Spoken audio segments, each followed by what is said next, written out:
Tell us a bit about the Haisla Nation, where you're from. Tell us about the community. So Haisla Nation, we have about 2,000 band members, continuously growing. We are at the head of the Douglas Channel in northern British Columbia. A lot of Canadians might not know this, but your nation has been very involved in the biggest infrastructure project in Canada, which is LNG Canada. Can you talk a little bit about how that happened? The project started out with Shell coming into our territory, introducing themselves. At the time, we had our chief councilor, Alice Ross, who started the beginning stages of what that relationship was going to look like. Now, I've read things from Alice Ross.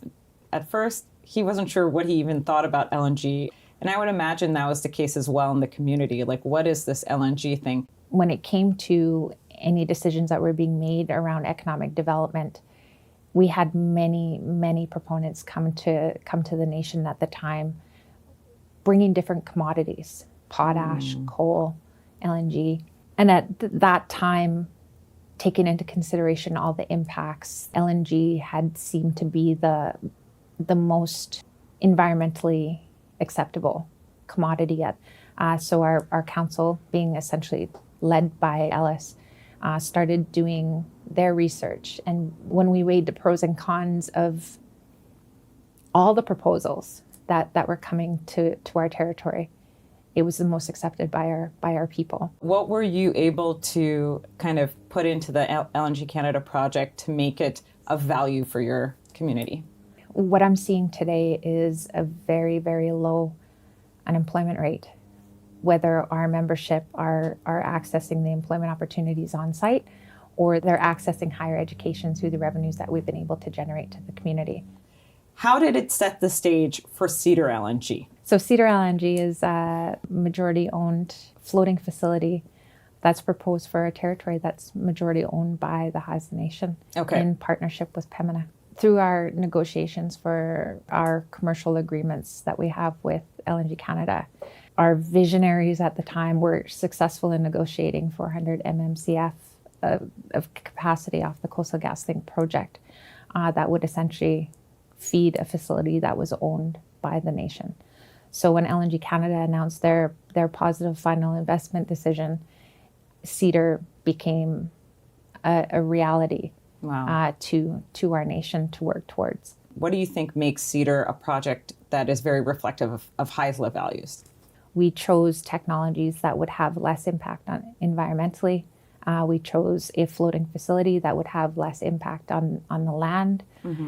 We chose air-cooled versus water-cooled. And we wouldn't budge on the fact that we wanted this project to have less impact. Korea, Japan are countries with climate change commitments, just like Canada. Why do they want to buy our gas? Cedar LNG will be the cleanest LNG being produced here in BC and in Canada.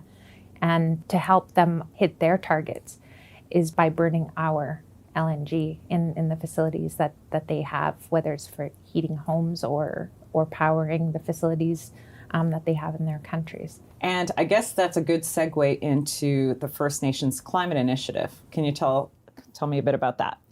The First Nations Climate Initiative is a collective of First Nations communities that felt that it was necessary for us to become a part of the climate solutions.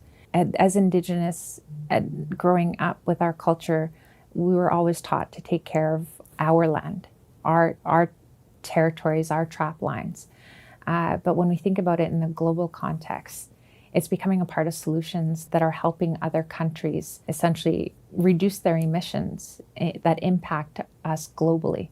Haisla has a project, but there are nations involved in other aspects of the supply chain leading there. Can you talk a little about that? There are so many nations that we've been fortunate enough to build relationships through these projects that we're going through our own reconciliation process. And we've been able to form alliances that take care of all the social aspects that our people endure.